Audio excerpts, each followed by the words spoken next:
Good morning, everyone. My name is Anushka. As it's Sunday morning, let's have some pizza.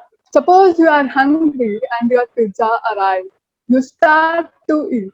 The first slice of pizza satisfies you more than anything. The second one is amazing. The third is good. And the fourth is okay. With each slice, you enjoy it less until finally the sixth slice doesn't even make you happy anymore. The law of diminishing marginal utility. It comes from economics and it essentially states that the more you have of something, the less it makes you happy. And I have recently learned that it's not just with food, but also with money. As I am making more money, my happiness does not grow. Quite the opposite. The moment you start making more money, the less it makes you happy. No matter how fancy, no matter how expensive or beautiful life you live, at some point everything becomes normal. The first time when I started learning Kathak, the sounds of bells, the body movement, I was really amazed. Next time when I went, I enjoyed. But after completing 8 years, I literally stopped even seeing the beauty of dance. Many people don't believe that doing a favorite hobby affords us the opportunity to learn new skills. But I promise that I really love doing dance as I used to. And that is because I don't assign happiness to what I have, but to who I am. If you don't learn how to be happy without having anything, there's no way money will teach you that. Instead of blindly focusing on how to grow money on your bank account, focus on the people you have, focus on the knowledge you get, or the health you work for. These are the things that actually bring long-term happiness. Being poor sucks, but once you have just enough to have a good life, money becomes overrated. Money can buy you happiness, but not for long. Many people seem to assume that living an amazing life is dependent on how much money you have. But you are missing another possibility that you don't need a lot of money to live a great life. You don't need to be a millionaire, you don't need to be rich to live a great life. There are three reasons as to why being rich is overrated.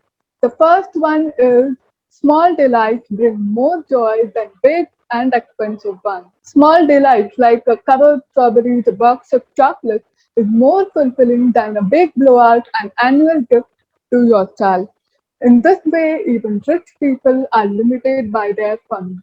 If the goal is happiness, money should be spent in a way that brings joy in small delights, even if those delights come in small packages. Second, anticipation promotes happiness. If you are rich enough to buy every new gadget the moment it hits the market, you are robbing yourself to anticipation.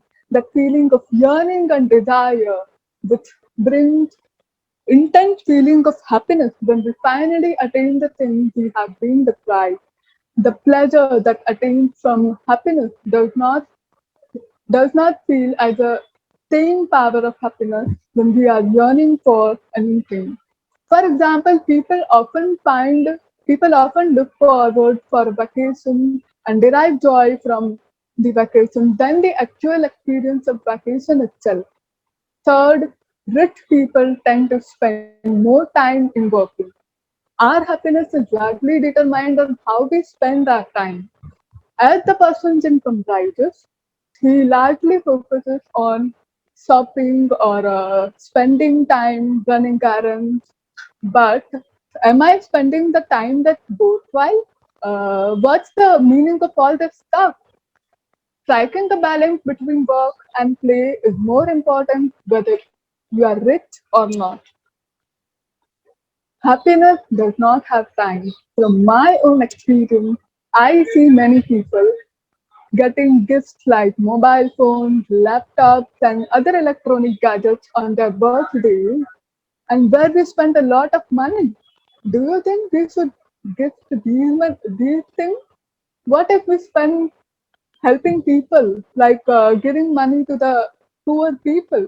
Because as I said, focus on the people and not the things that brings you excess joy because Remember that the more you have of something, the less makes you happy. Thank you.